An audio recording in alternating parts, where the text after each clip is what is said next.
Então, nós vamos começar falando um pouquinho sobre esse texto de 1 Timóteo, capítulo 1 e o versículo 8, onde Paulo diz assim para Timóteo: sabemos que a lei é boa, se alguém a usa de maneira adequada. Então, por que nós vamos começar esse estudo? Podemos chamar de discipulado, podemos chamar de outras formas, mas é o ensino da palavra, né? Falando sobre a lei, exatamente como eu disse. Hoje não vivemos mais na lei, nós entendemos que estamos vivendo na graça. Mas para que a gente possa entender a graça, nós precisamos entender a lei também. Porque a lei é importante. E por que a lei é importante? Porque é através dela que nós aprendemos o que é e o que não é pecado. É através da lei que nós vamos entender o que é certo ou não. Como o texto acima disse, a lei é boa se alguém a usa de maneira adequada, né? E o texto ele também afirma que a lei ela não foi dada por causa de seres humanos perfeitos. É óbvio que não. É exatamente porque houve a queda, porque houve um problema lá no princípio, é que foi necessário o nosso Deus criar a lei. A lei nada mais é, irmãos, do que um norte para nós. A lei nada mais é do que um norte, uma direção para o ser humano. Se nós falarmos sobre leis, por exemplo, podemos pensar aí sobre várias leis que nós temos no Brasil, ou enfim, no mundo. Por exemplo, se nós burlarmos as leis de trânsito, o que acontece? Nós vamos ter vários problemas. Agora, pensa se não existissem as leis de trânsito. O que seria as ruas de Campo Mourão? O que seria esta avenida, por exemplo? Um caos. Simplesmente um caos. E é interessante porque eu, estudando sobre estas questões de lei, e que nós podemos convergi-las, ou seja, trazer para um pensamento de regras, que seria quase que a mesma coisa. Será que na igreja nós precisamos de leis? Será que na igreja nós precisamos de regras? É claro que precisamos. Porque senão, da mesma forma, vai virar uma bagunça. Vira um caos. Porque mesmo nós tendo leis, mesmo nós tendo regras, ou nós colocamos, por exemplo, um termo, né, para o Ministério de Dança, um termo para o Ministério de Louvor, e temos a intenção de aplicar esse termo para todos os obreiros, para toda a liderança. Por quê? Porque muitas vezes as coisas não funcionam se não tiver uma lei, se não tiver uma regra. E é com muita tristeza que eu digo que se na igreja você não disser assim, olha, se você não fizer isso, você não canta. Se você não fizer isso, você não toca. Se você não fizer isso, você não pode trabalhar no diaconato. É com muita tristeza isso, porque não deveria ser assim. Não deveria funcionar assim quando nós entendermos de fato que aquilo que nós fazemos não é para homens. Uma coisa é a gente falar, outra coisa é a gente aplicar. Então, infelizmente, existe isso também dentro da igreja.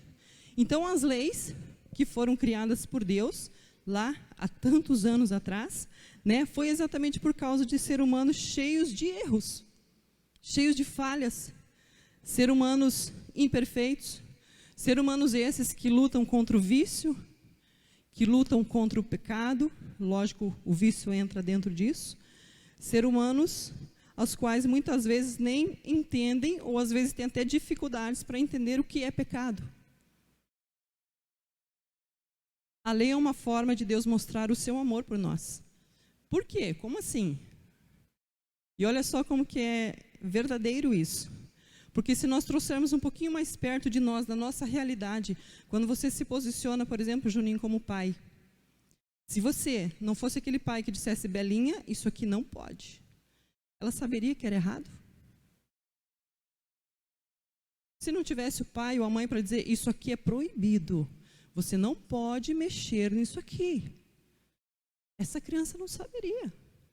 Se nós estivermos ali passando roupa, né, Samanda? Está passando uma roupa ali, uma camisa do Juninho, e a Elô vem colocar a mão no ferro. Se você não disser para ela, não, você vai se queimar. Isso machuca, faz dodói, ó. Às vezes até vai querer de novo, né? Querer de novo. Aliás, às vezes tem que queimar o dedo para entender o que está falando, não é? Agora, vamos trazer isso para Deus. Cuidando da humanidade, sem regras, sem leis, não tem como funcionar. Então, é exatamente porque Ele nos ama, é que Ele criou as leis. É por causa do seu amor. Porque Deus poderia, amado, simplesmente não dizer nada. Poderia simplesmente, quando Moisés subiu lá no monte, dizer para ele, ó, faz o seguinte, só fala aí para o povo que é para eles me adorar, tá bom? Beleza, mas assim, quer dizer que se eu matar não tem problema? Nem sabe o que é matar, sei lá, eu dei uma facada no homem lá, morreu, estribuchou lá, não sei o que aconteceu. Então não vai preso? Não, porque não sei, eu matei porque eu estava com raiva e tal. Ou seja, nem mesmo a morte, o assassinato, teriam regras para um assassino se Deus não tivesse dito que assassinato era pecado. Estava dentro da lei e não poderia ser feito. Então Deus poderia simplesmente não ter dito nada. E imagina o que aconteceria conosco. Tudo de errado nós faríamos sem entender que aquilo era errado. E Deus simplesmente ficaria quieto.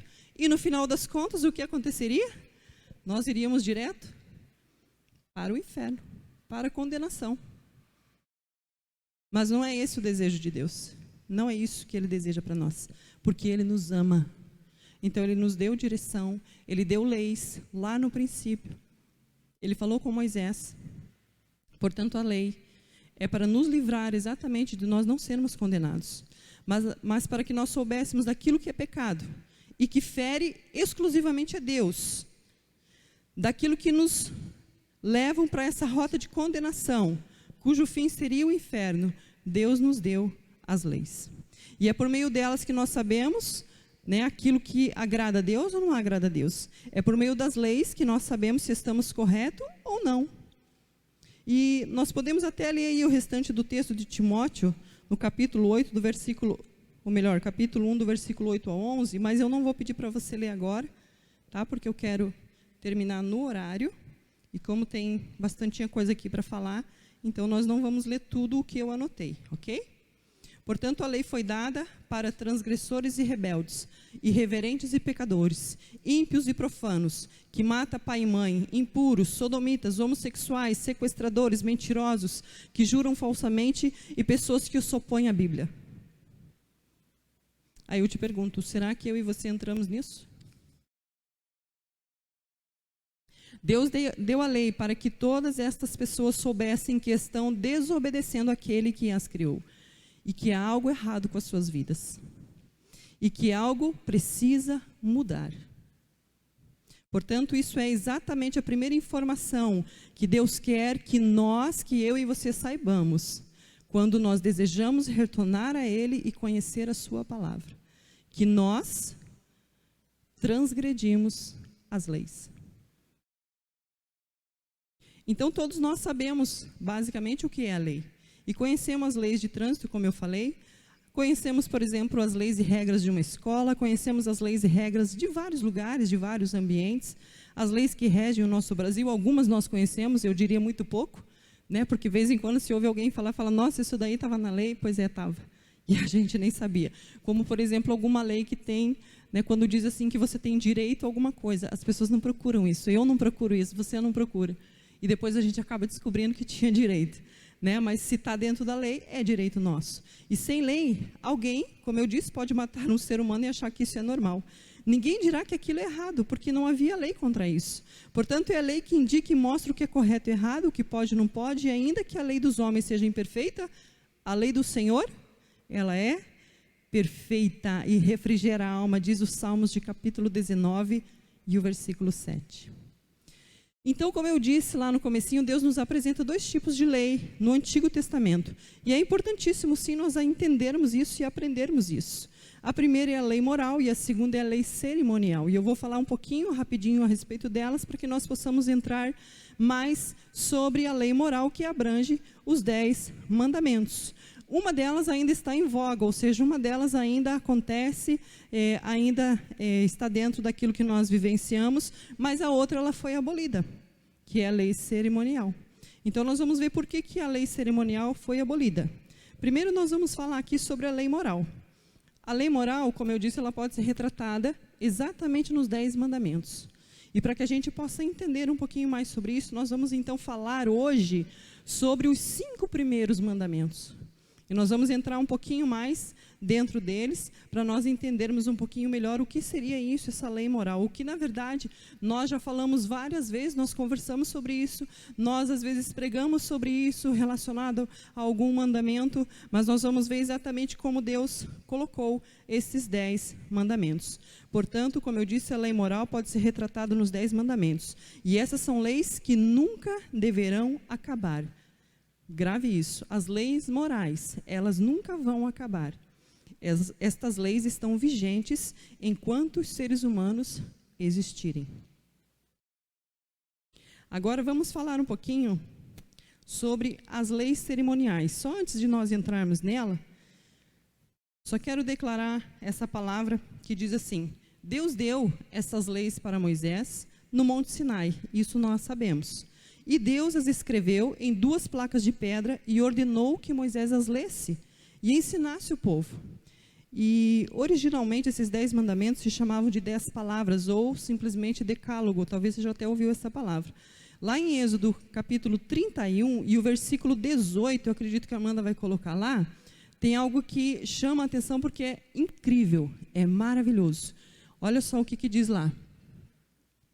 E aconteceu que quando o Senhor terminou de orientar Moisés, no alto do monte Sinai, entregou-lhes as 2 tábuas do testemunho e da aliança, 2 placas de pedra com seus mandamentos escritos pelo dedo de Deus. Olha que incrível, gente.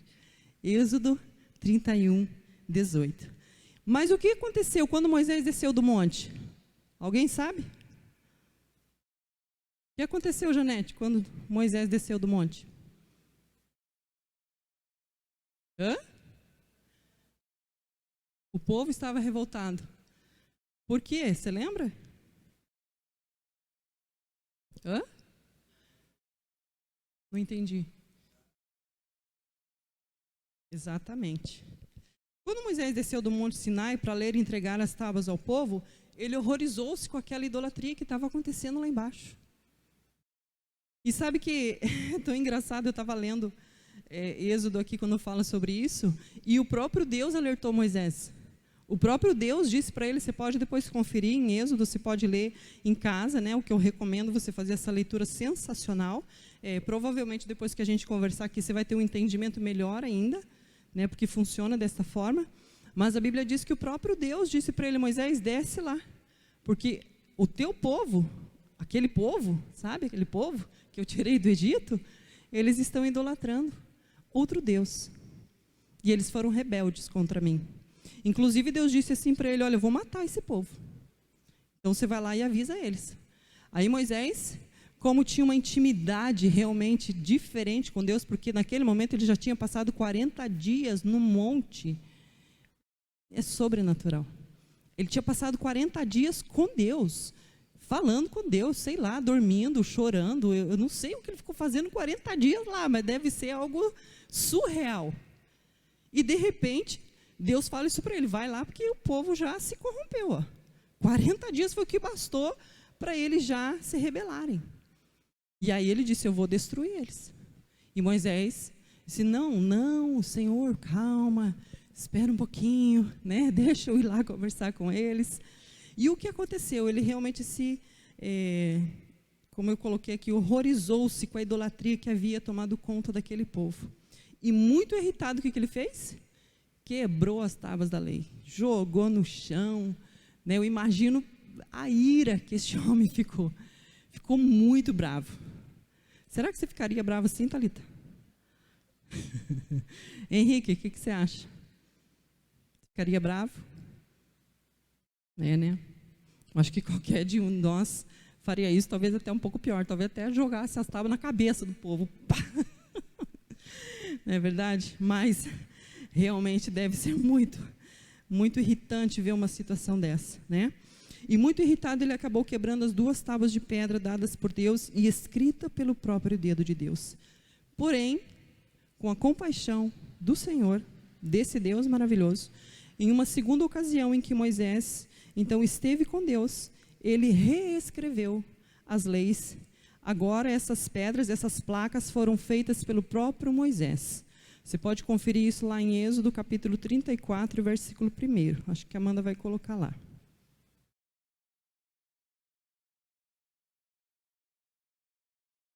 Então Yahvé solicita a Moisés: corta 2 placas de pedra semelhantes às primeiras. Sobe a mim na montanha e eu escreverei as mesmas palavras que escrevi nas primeiras tábuas que quebraste. Eu fiquei imaginando assim, como será que Moisés, assim, tipo, com um carão assim, né, para enfrentar Deus, fala, você quebrou as pedras, né? Mas ao mesmo tempo eu imagino que a intimidade dele era tanta que Deus conhecia, lógico, perfeitamente, como Ele conhece a nós. E sabe, amados, isso nos remete ao texto lá do Novo Testamento, quando ele diz assim: irai-vos, mas não pequeis. Moisés se irou, mas naquele momento ele pecou por causa da raiva e da ira dele. Mas você vê que isso é tão natural, porque Deus perdoou ele, entendeu a ira dele, entendeu o que aconteceu e reescreveu as tábuas da lei, ou reescreveu as leis mais uma vez em 2 tábuas. Agora vamos falar um pouquinho sobre essas leis cerimoniais. Essas leis cerimoniais, elas são aquelas relacionadas ao culto que acontecia no tabernáculo e no templo em Israel. Elas, via de regra, apontavam para Jesus Cristo. E normalmente elas estão relacionadas ao sangue, aos cordeiros, aos sacrifícios e aos alimentos proibidos. São leis relacionadas à vinda de Cristo e que apontavam para a santidade e seriedade com que o povo deveria viver. Então você observa que Deus já estava ali ensinando o povo como que ele deveria se portar. A santidade que hoje a gente fala e a gente vê a palavra de Deus falando ali no Novo Testamento, já era requerida lá, do próprio Deus. E aquelas coisas que aconteciam, essas leis cerimoniais no templo, no tabernáculo, que nós podemos pensar que era a igreja naquele tempo, elas remetiam tudo aquilo que ia acontecer no futuro. Tudo que acontecia lá apontava para alguém que viria, que era o Messias.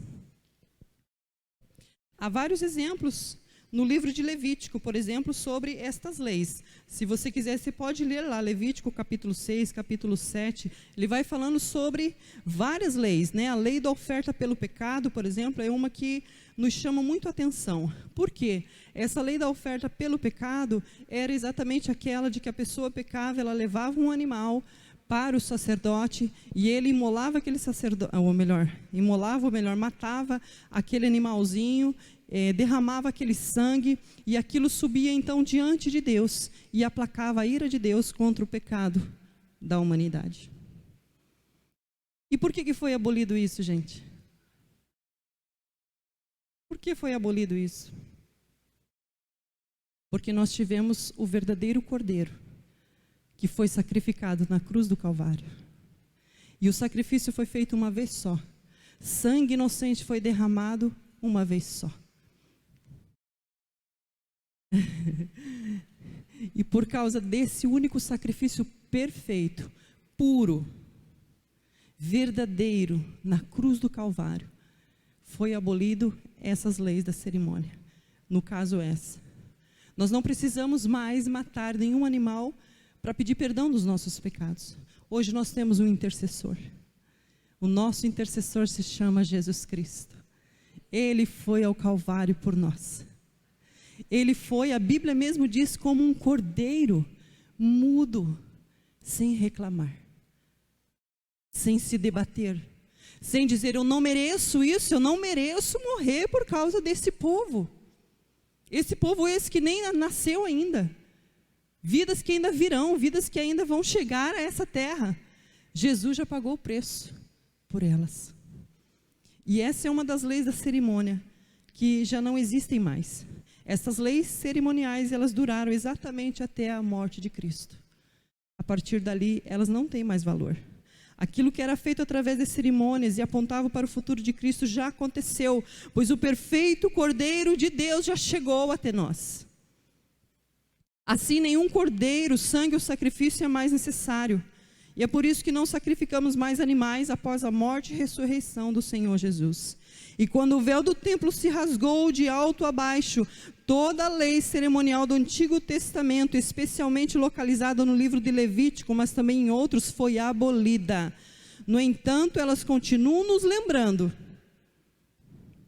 o quanto o Senhor exige de seriedade daquele que se aproxima de Deus.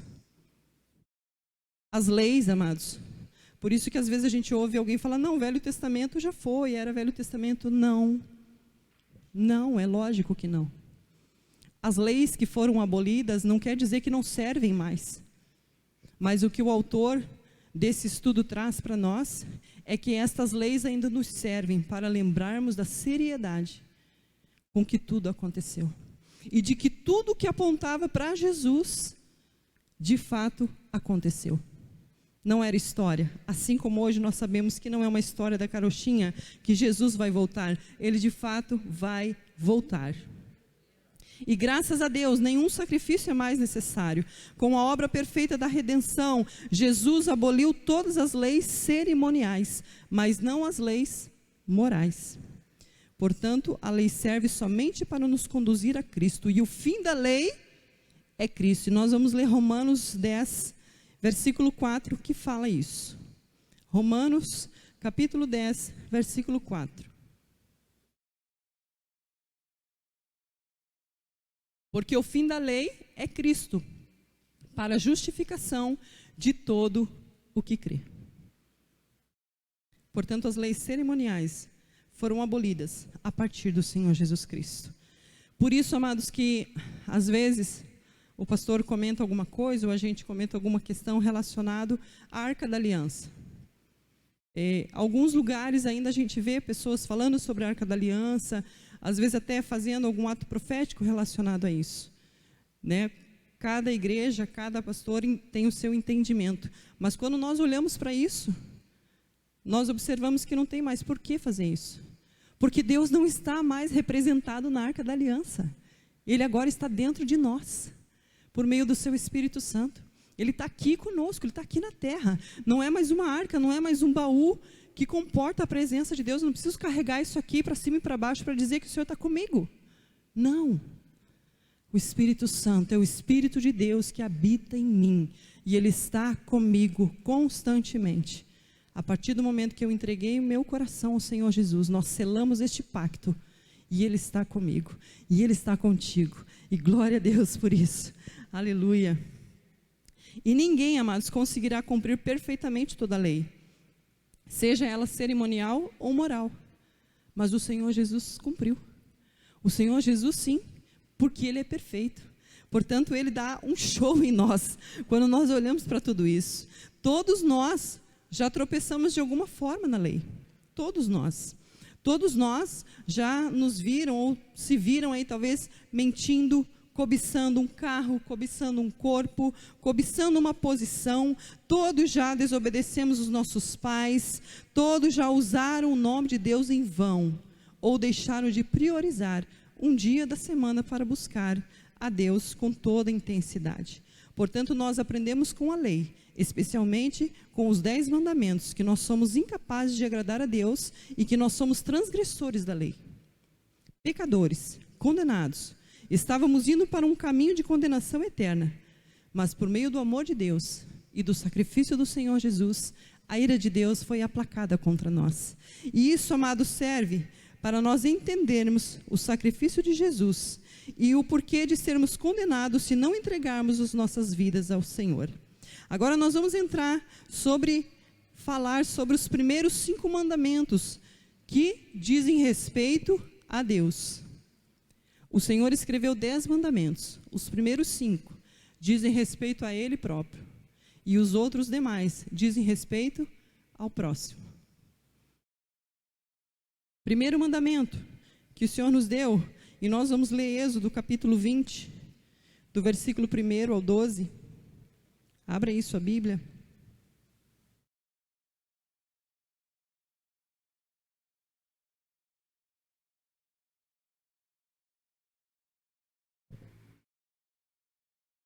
Horas que aqui, se dá tempo da gente pedir para alguém fazer essa leitura aí. Marquinhos, pode ler para nós? Êxodo capítulo 20 e o versículo 1º, 2º e o 3º. Está lá? Pode ler lá.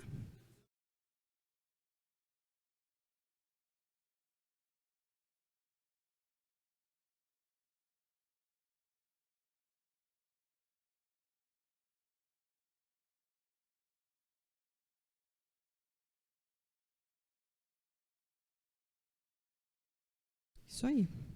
Não terás outros deuses além de mim. Eu quero fazer uma pergunta para nós nessa noite. O que você acha?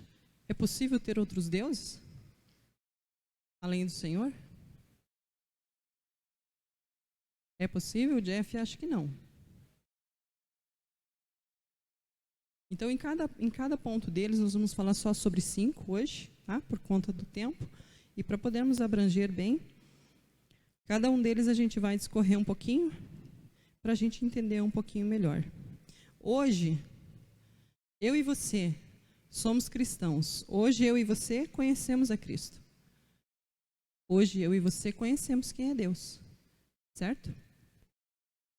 Então, hoje, nós sabemos que, de fato, Ele é o único Deus, que deve ser adorado, como o único Deus.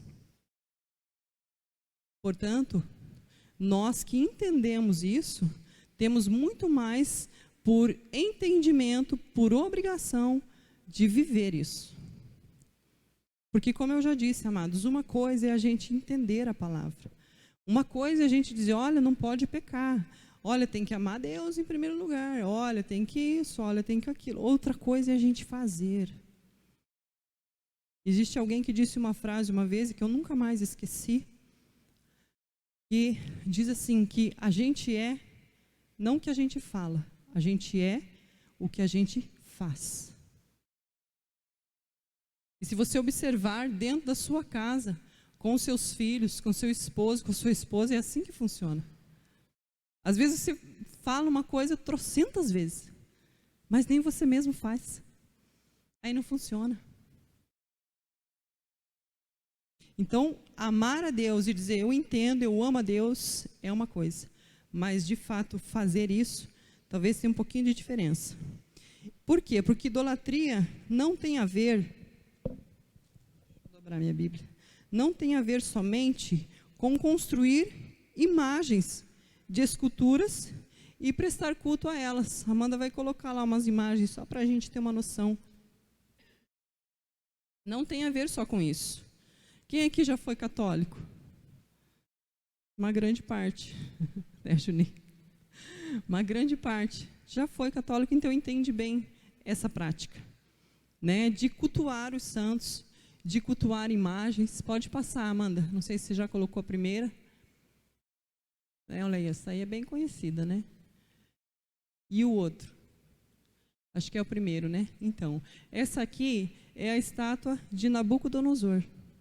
Aquelas que Sadraque, Mesaque, Abdenego e Daniel precisavam se curvar, mas eles não fizeram isso. Mas a idolatria, ela não tem só a ver com prestar cultos a essas imagens. Não tem só a ver com isso, amados. Então, hoje a gente tem um entendimento um pouco melhor sobre essa idolatria, né? A idolatria, ela não está ligada ou melhor, ela está mais ligada a colocar qualquer coisa no lugar que deveria ser exclusivamente de Deus. Eu acredito que assim fica mais claro para nós. Vou repetir a frase. Idolatria está mais ligada a colocar qualquer coisa no lugar que deveria ser exclusivamente de Deus no nosso coração. Isso foi eu que acrescentei. Porque se está no nosso coração, é o que nós idolatramos. E toda vez que nós colocamos alguma coisa, então, no lugar de Deus, nós cometemos idolatria. Nós poderíamos citar aqui algumas coisas que a gente tem por costume de apontar, por pessoas que talvez a gente conhece, por momentos que às vezes a gente está andando na rua e fala, olha, aquela ali fuma, nossa, olha aquele ali alcoólatra, né? Olha aquele bêbado ali, nossa, olha aquela mulher, está lá na esquina, lá perto do posto, né? Com aquela roupa, né? Deve estar esperando alguém, trabalho dela. A gente aponta, a gente olha, a gente fala, né? E aí a gente diz, olha, você daí com certeza coloca isso em primeiro lugar. Então a gente olha, aponta e pensa isso. Mas pensa só, quando alguma coisa nos falta, né, ou alguma coisa assim que tiram de nós, por exemplo, e esta coisa que tiraram de nós, isso nos causa uma ansiedade extrema, nos causa um medo muito grande, ou pior ainda, nos traz sintomas e desejos de morte, porque foi tirada, porque foi arrancada de mim. Significa que era aquilo que eu idolatrava. Então, amados, isso é muito sério, porque quando a gente, como mãe, como pai, pensar nos filhos, é bem sério. Porque Jesus falou isso, que nós não deveríamos amar mais os nossos filhos do que a Deus, senão estamos idolatrando os nossos filhos. Mas não é só os filhos. Tem mulher que idolatra o seu marido. Tem marido que idolatra a sua mulher. Tem pessoas que idolatram o seu corpo. Tem pessoas que idolatram os seus objetos, o seu carro, a sua moto, né? Eu conversava uma vez, não sei se o Jefferson estava ali, com um grupo de meninos ali, alguns juniores do batismo, e um dos meninos, eu não lembro quem foi, acho que o Jeff estava lá. Ele falou, acho que foi até o Jeff que comentou sobre uma bicicleta. Não foi, Jeff? Né? E naquele dia nós estávamos falando sobre alguma coisa relacionada, não à idolatria, mas alguma coisa relacionada a isso, e ele citou o exemplo de uma bicicleta, que ele guarda, que ele cuida, não é verdade? Que ele não empresta. E naquele dia nós falamos isso, que realmente isso demonstra cuidado. Porém, se aquela bicicleta for tirada, for roubada, e isso causar um sentimento muito forte, muito ruim em mim, significa que eu estou idolatrando. Certa feita, eu e o pastor estávamos conversando, e na época, nós éramos novos convertidos. E ele estava aprendendo a tocar guitarra, ele estava aprendendo a música, ele estava assim, bem envolvido, com muita vontade, com muito ânimo. E eu lembro que ele adquiriu uma guitarra, e ele estava assim, todo por aquela guitarra. E uma vez eu fiz uma pergunta para ele, falei, escuta, se a nossa casa pegar fogo, o que você vai tirar primeiro daqui? Ah, minha guitarra. Falei, poxa vida, né? É uma conversa, algo que a gente pensa. Mas pensa aí na sua mente. Né? Pensa. Porque, amados, se a gente não cuidar, o nosso coração, ele começa a se envolver na idolatria. Isso é perigoso. Porque nós estamos aqui falando do primeiro mandamento, que é não ter outros deuses além de mim. Significa colocar outro Deus dentro do meu coração, no lugar que deve ser exclusivamente do meu Deus. Se tirar um cargo no seu trabalho, já aconteceu momentos aqui dentro da igreja, em que nós conversávamos também, eu e o pastor, e nós observamos que, se tirasse o cargo daquela pessoa, ela saía da igreja. Se dissesse para ela, olha, nós vamos precisar te remover, você não vai ser mais a líder ou líder desse ministério, nós corríamos o risco de perder essa pessoa. E estamos falando de igreja. Pessoas que idolatram pastores, pessoas que idolatram cantores. Quanta idolatria nós vimos nessa moça que morreu, Marília Mendonça. Quantos cristãos postando coisas, chorando, desesperado, desanimado, sofrendo. Gente, isso é muito perigoso. Idolatria. Nós podemos chorar, claro, era um ser humano. Mas agora se descabelar, postar coisa, estou arrasada, estou destruída, estou desanimada. Cuidado. a idolatria. Devemos adorar somente a Deus e amar Ele em primeiro lugar.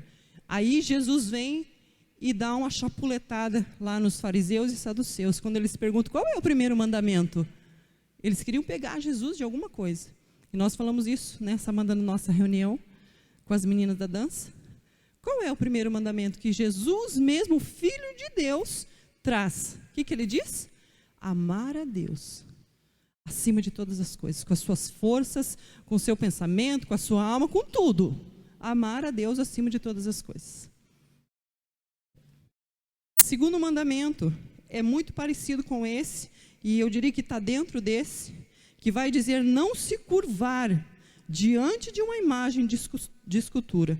Por quê? Porque desde o início, como a gente viu aqui, nós vamos abordar novamente, pessoas se curvam diante de imagens. Nós vemos o povo fazer isso diante daquele bezerro. Gente, eles se curvaram diante daquele bezerro. Era um animal de ouro que tinha acabado de ser criado ali. É absurdamente ridículo isso, você pensar que era um povo que tinha saído do Egito, que tinham visto Deus fazer grandes coisas, gente. Grandes coisas. E aí o líder sobe lá para falar com Deus, mas fica tudo ansioso. Ai, meu Deus, o que será que Deus fala? Ai, meu Deus, mas ele não vem, né? Nós precisamos adorar alguma coisa. O que nós vamos adorar? E olha, perceba uma coisa, amados, que isso é muito forte, é muito verdadeiro, e nós, infelizmente, às vezes vivemos assim hoje. O povo cristão. Eu tenho que ter alguma coisa. Se eu falar assim, olha, essa água que eu estou bebendo aqui, gente, olha, Deus ungiu essa água aqui. Eu vou vender um pouquinho para você em cada copinho. Quem quiser comprar, em cada copinho R$100, tá? Porque ela está ungida. Porque assim, eu sou pastora. E Deus ungiu essa água. Gente, se eu falar isso aqui num culto de domingo, diga para mim, não vai ter gente que vai vir me procurar depois do culto? Para querer água. Olha onde é que nós estamos longe de lá. Nós estamos longe de lá? Não estamos. Aquele povo viu Moisés, subiu ao monte. O que eles deveriam pensar? Nossa, vamos esperar. Vamos aqui adorar. Porque ele vai vir de lá com uma palavra de Deus para nós. Mas não, ansiedade. E sabe o que eu acho pior ainda? Eu acho pior ainda Arão. Que o povo foi falar para ele, ele disse, então tá bom, vamos fazer então aí um Deus para vocês poderem adorar, porque vocês têm que pegar, vocês têm que ter uma água para tomar, a gente tem que ter um amuletinho para colocar no braço, né? Uma fitinha para dizer, isso aqui vai me ajudar. Gente, a fé que Jesus veio falar não é essa. É a fé que a gente não vê. A Bíblia fala isso, que a fé é você olhar para aquilo que você não está vendo, é transpor um monte, é olhar para essa parede e falar, eu sei que atrás dessa parede tem a minha bênção, ela está lá, mas eu não estou vendo, tem uma parede, não interessa, não é pelo que eu vejo, é pelo que eu creio. E assim aconteceu. Arão então falou para eles, tira aí os brincos de ouro, as pulseiras, os colar de ouro, vamos queimar, derreter tudo aqui, e fizeram um bezerro, para eles cultuar, para eles adorar. E nós hoje fazemos isso.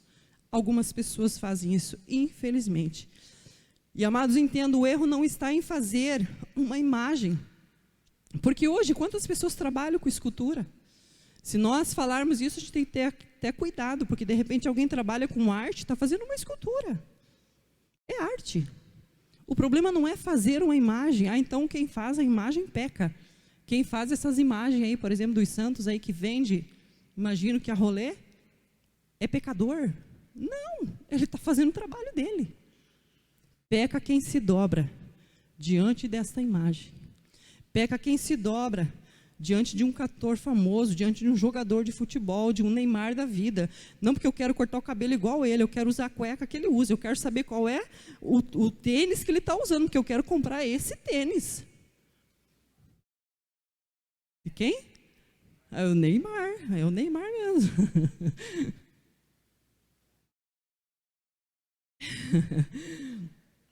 Neymar está aqui na terra, né? Vai morrer que nem nós, virar pó. O nosso Deus não. Nosso Deus é Deus santo, poderoso. Então, amados, o erro não está em fazer imagens, pessoas trabalham com isso, mas sim na intenção de adorar aquela imagem. Olha só, a serpente foi construída lá também no deserto. Enquanto o povo estava no deserto, o próprio Deus mandou construiu aquela serpente, porque as pessoas estavam sendo picadas por uma cobra e estavam morrendo. Então ele disse: todo aquele que for picado, para não morrer, olhe para aquela serpente e você vai ser curado. Isso foi uma orientação de Deus. E o povo começou a fazer aquilo, mas não demorou muito tempo, ou alguns anos. O que aconteceu? Mais para frente, o rei Ezequias precisou destruir aquela serpente, acabar com aquilo. Por quê? Novamente o povo estava se dobrando, cultuando, reverenciando aquela estátua que estava diante deles. Vamos lá para o terceiro mandamento: não proferir o nome de Deus em vão. Este mandamento nos ensina que o nome de Deus deve ser sempre mantido em alta conta em nossos lábios e corações. O que significa isso? Em alta reverência, em nossos lábios e em nossos corações. É isso o que essa palavra nos ensina, que o nome de Deus deve ser mantido em alta reverência, em nossos lábios e em nossos corações. Nunca jamais devemos usar nossos lábios para falar de Deus de uma forma jocosa. O que significa isso, jocosa? Eu vou até ler aqui para você rapidinho, que é uma palavra meio estranha, né? Jocoso significa ser brincalhão, divertido, ter a capacidade de propagar alegria e de fazer rir, porém, principalmente através da gozação, da zombaria. Um comentário jocoso é aquele que transmite ironia, que tem o objetivo de zombar ou ser sarcástico. Portanto, nunca jamais devemos usar a nossa boca, a nossa voz, para falar contra o nosso Deus, de forma a estarmos zombando, brincando, fazendo coisas que não deveríamos de estar no meio, por exemplo, de pessoas que estão fazendo piadas, tirando sarro, fazer piadas inúteis, associando-as a palavrões. O nome de Deus é santo e santificado, e deve ser em nossos lábios e nas palavras que proferimos também, como diz os Salmos de capítulo 1, versículo 1 ao 3. O autor aqui nos ensina que usar o nome de Deus em vão é falar de Deus ou usar o seu nome de uma maneira vã, vazia, inútil e errada. Por exemplo, dizer algo que Deus nunca disse. Eu achei muito interessante que o autor desse estudo fala sobre isso, de dizer alguma coisa que de fato Deus não disse. Porque quando a gente fala sobre isso, por exemplo, não pode falar o nome de Deus em vão, parece que se tornou assim tão fácil de entendimento. Não, eu não falo o nome de Deus em vão. Outro também não fala. Não, eu não falo, imagina. Né? Mas quando nós dizemos alguma coisa que Deus não disse, ele também coloca isso dentro desse estudo como dizer ou falar o nome de Deus em vão. Principalmente, amados, quando não tem a ver com o caráter de Deus, com o que Deus de fato disse. Quer ver? Eu coloquei aqui alguns exemplos de que, infelizmente, a gente ouve, ou talvez você já até falou, tá? E agora a gente não vai falar mais. Ok? Vamos lá. Por exemplo, tem uma frase que as pessoas costumam dizer, que é assim, talvez você já ouviu: dinheiro é a raiz de todos os males. Já ouviu isso? É bíblico? Não. A Bíblia não fala isso. A Bíblia diz lá em 1 Timóteo, capítulo 6, versículo 10, coloca lá para nós, Amanda.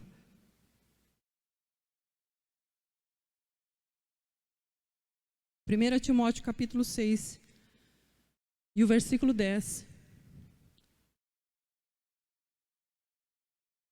Porquanto o amor ao dinheiro é a raiz de todos os males. E por causa dessa cobiça, alguns se desviaram da fé e se atormentaram em meio a muitos sofrimentos. Ou seja, o dinheiro não é a raiz de todos os males. É o amor ao dinheiro. Aí quando a gente solta essa palavra, isso vai virando uma crença. E a gente vai falando em casa e o filho vai escutando e o filho vai crescendo e daqui a pouco ele está na escola e alguém fala alguma coisa e fala, não, mas é que a raiz do dinheiro é o mal de todos os males. Sei lá, já perdi a frase. Entendeu? Isso vai se tornando uma crença. E essa criança vai crescer pensando, então é ruim ter dinheiro.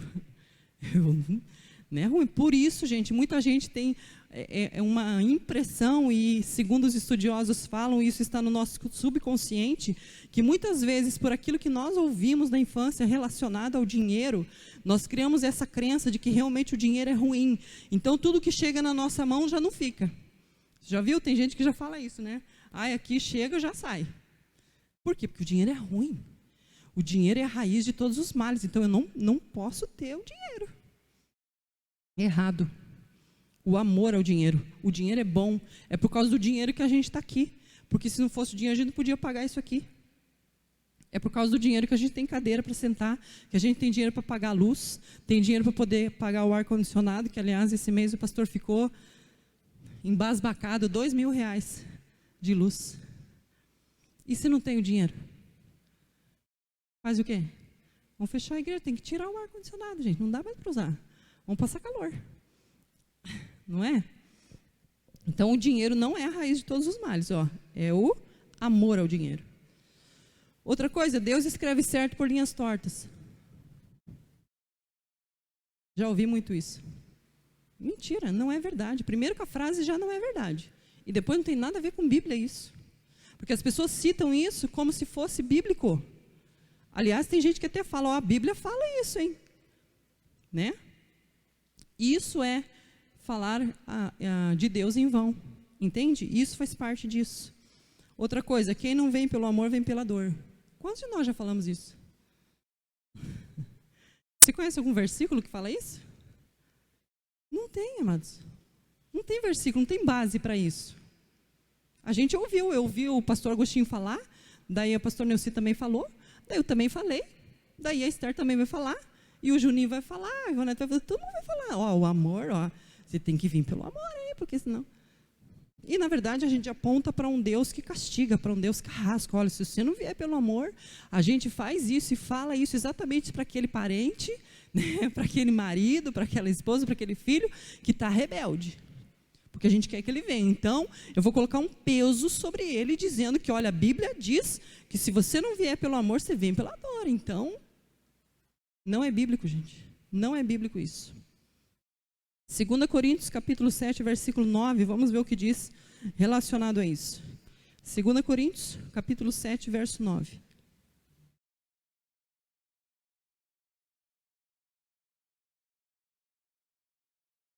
Agora, no entanto, me alegro, não porque fostes contristados, mas porque o efeito da tristeza vos levou ao arrependimento. Porquanto... segundo a vontade de Deus é que fostes entristecidos, a fim de que não sofresses prejuízo algum por nossa causa. Então, às vezes, a pessoa entende esse versículo trazendo para isso, e não tem nada a ver. O que o Senhor está falando ali é que a tristeza que o próprio Deus permite que eu e você sofra, passe, é para que a gente se sinta mais forte, é para que a gente se fortaleça, é para que a gente não se perca. Porque, na verdade, amados, o que nos faz crescer e o que nos faz aprender é o sofrimento. É a doença. É o choro. É ruim falar, mas é verdade. Ninguém aprende em festinha de aniversário. Você aprende alguma coisa em festinha de aniversário? A gente não aprende. A gente está ali se alegrando. Glória a Deus por isso, precisa. Mas como a Bíblia mesmo diz que é melhor estar num velório, por quê? Porque no velório eu paro para pensar. No velório eu reflito a minha vida diante daquela pessoa que está morta. Então não tem nada a ver isso, amados. Ninguém vem ou pelo amor ou pela dor. Na verdade, a gente vem quando tem que vir. E se a pessoa não quiser vir, infelizmente, ela vai receber o prejuízo disso. Outra frase que nós falamos: Deus tarda, mas não falha. Eu aprendi isso aqui há anos atrás com uma pastora, a pastora Wanda. Ela tinha mais ou menos uns 80 anos. E um dia ela falou isso, eu tinha meus 20 anos. E eu estava lá fazendo um trabalho, já cantando ali no núcleo familiar que a gente chamava com ela. E o irmão Braulio, que era o esposo dela, que também tinha essa faixa de idade, né? Eu nem conheceu eles. E um dia ela falou isso, ela disse: alguém diz Deus tarda, mas não falha. Ela disse: isso não é verdade, Deus nunca tarda e nunca falha. Ele chega na hora exata que é para chegar. Mas isso não tem nada de Bíblia. Essa frase é mentirosa e não tem nada de Bíblia. E quando nós aplicamos isso, infelizmente, nós estamos falando e colocando o nome de Deus em vão, porque é uma palavra vazia. É uma palavra inútil, que ela realmente não serve para nada. A maneira vã é a origem da palavra vão. Por isso que quando diz não coloque o nome de Deus em vão, o autor aqui está falando que é uma maneira vã de falar. Porque a gente está falando coisas que na verdade a gente não sabe. E que não tem nada a ver com Deus, muito menos com o seu caráter. Então nós estamos sim colocando o nome de Deus ou falando o nome de Deus em vão, muitas vezes sem saber o que a gente está falando. Só para finalizar esta parte. Uma coisa inútil que a gente faz e coloca o nome de Deus em vão são promessas. Promessas vazias. Promessas para Deus que são vazias, inúteis, porque nós não cumprimos. O Salmos capítulo 99, versículo 5, ele vai falar sobre esse Deus Santo. Eu achei fantástico esse texto. Eu sei lá quantas vezes eu já li Salmos e nunca percebi esse texto. E então nós vamos ler que diz lá, ó, exaltai o Senhor, o nosso Deus, prostrai-vos diante do estrado dos seus pés. Olha que incrível. Por quê? Ele é santo. Não devemos proferir o nome de Deus por nada, a não ser para adorá-lo, exaltá-lo, a não ser no momento que a gente está falando com alguém e fala, é isso mesmo, Deus é bom, Deus faz, Deus age, Deus não chega tarde não, olha, Deus chega na hora, e Deus quer te salvar, e Deus te ama, mas Deus também é justiça, a gente colhe aquilo que a gente planta. Deus é santo. Quarto mandamento, lembra-te do dia de sábado. Esse aqui traz bastante assim pensamentos, né, para nós principalmente, porque nós não temos realmente esse costume. Nós não somos uma igreja que guardamos o sábado. Mas olha que interessante, o dicionário Vive fala que a raiz da palavra sábado em hebraico e grego está respectivamente ligada à cessação de atividade. Por isso que Deus, quando ele disse lá, né, que ele trabalhou até o sexto dia e o sétimo ele descansou, aí a gente pensa, nossa, então Deus ficou cansado por criar a terra em 6 dias? É óbvio que não. Deus não se cansa, ele formou assim com a boca. Embora nós não adaptamos o sábado como lei para nós, não aplicamos exatamente como guardar o sábado, mas nós vamos entender aqui que naquele período guardar o sábado trazia consigo também algumas práticas da lei cerimonial. Quando nós vamos para o Novo Testamento e pensando, puxa, mas Jesus falou lá do sábado, que, né, o que dá a entender realmente Jesus falando que não tem que guardar o sábado, que o sábado ele não vai deixar de curar alguém só porque é sábado. Exatamente citando a lei, que era o que eles viviam, aquele ambiente, eles viviam dentro da lei. Mas olha que fantástico o que diz Mateus capítulo 12 e o versículo 8. Pedi para a Amanda colocar lá para nós, Mateus capítulo 12 e o versículo 8. Olha o que diz. Pois o Filho do Homem, ele é o quê? É o Senhor do sábado. Então assim, ele está acima do sábado. Mas o que ele quer é que a gente tire um dia, que a gente se prepare, é que a gente tenha essa devoção para com ele. Isso é muito importante, amados. Para Deus, uma exclusividade para o nosso Deus. O que nós temos é que tomar cuidado para não substituir o sábado pelo domingo, de uma forma religiosa, né? Ou seja, eu não posso fazer mais nada no domingo, só ir à igreja. E aqui fica um ponto de interrogação para nós. Ir à igreja, então, seria guardar o sábado? E o quinto, para nós encerrarmos, honrar pai e mãe. Honra teu pai e tua mãe. Quinto mandamento lá do Senhor. E o primeiro mandamento com promessa.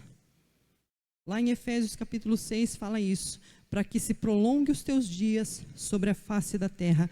Além de viver mais sobre a face da terra, é viver melhor sobre a face da terra. E como que nós então honramos pai e mãe? Como que nós podemos entender isso? O autor aqui ele resume isso, ou ele traz um estudo de 3 formas, que eu achei muito interessante. Primeiro, não os envergonhando.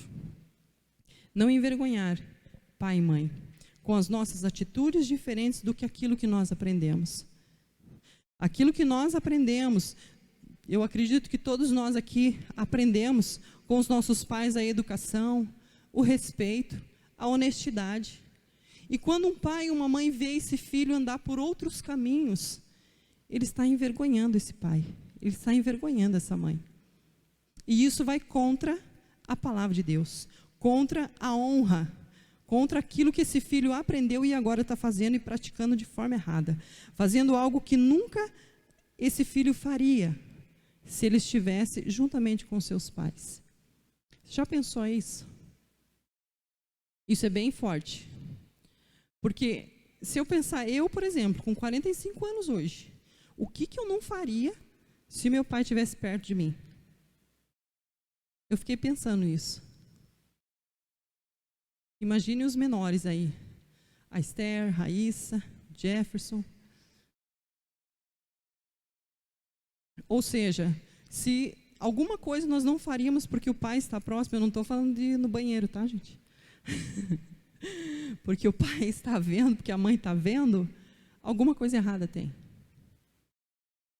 Então, talvez isso seja desonra para eles. Trazer vergonha aos pais também é uma forma de desonrar pai e mãe.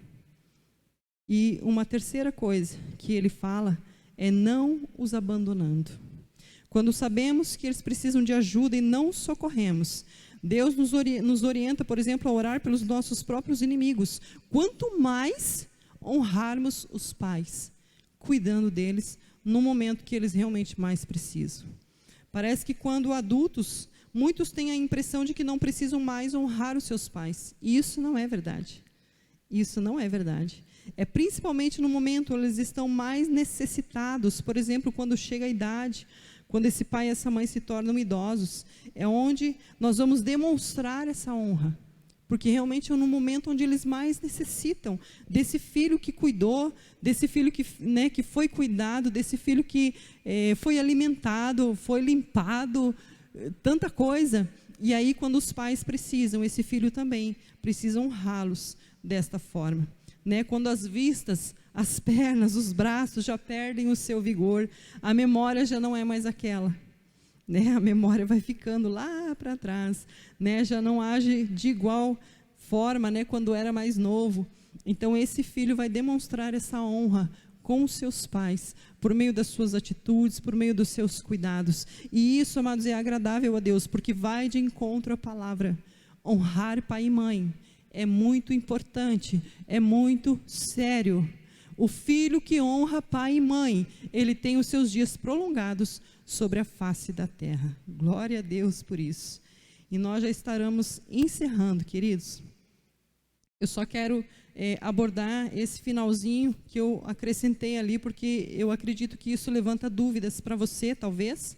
Eu sei que para mim, numa época, levantou.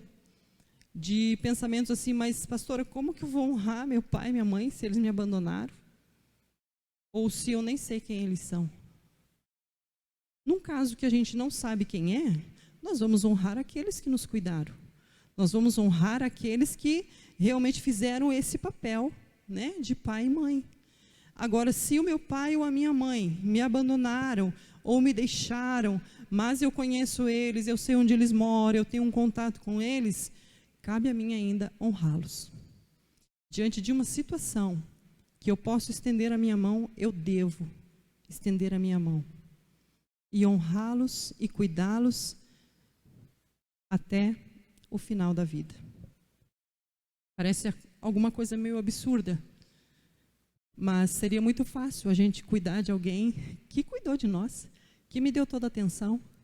O Senhor fala isso, quando Ele disse sobre amar o inimigo. Ele disse, seria muito fácil você amar alguém que te ama. É natural, é normal, é recíproco. Mas amar alguém que te odeia, ou pelo menos orar por esta pessoa que você sabe que está falando mal de você, isso são para os filhos de Deus. Isso são para os discípulos de Cristo. E honrar pai e mãe, diante de uma situação dessa, realmente é o que um discípulo de Cristo faz. Como eu disse, a gente não fala, a gente faz. Amém? E por fim, a desobediência, que é uma forma de quebrar a lei moral de Deus e do seu mandamento. Quando Deus criou as leis, é para o nosso bem, como eu já falei lá, para nos proteger e nos mostrar e ensinar as coisas certas. Portanto, desobedecer aos pais vai contra a lei de Deus, que é honrar pai e mãe. Amém? Assim nós encerramos, então,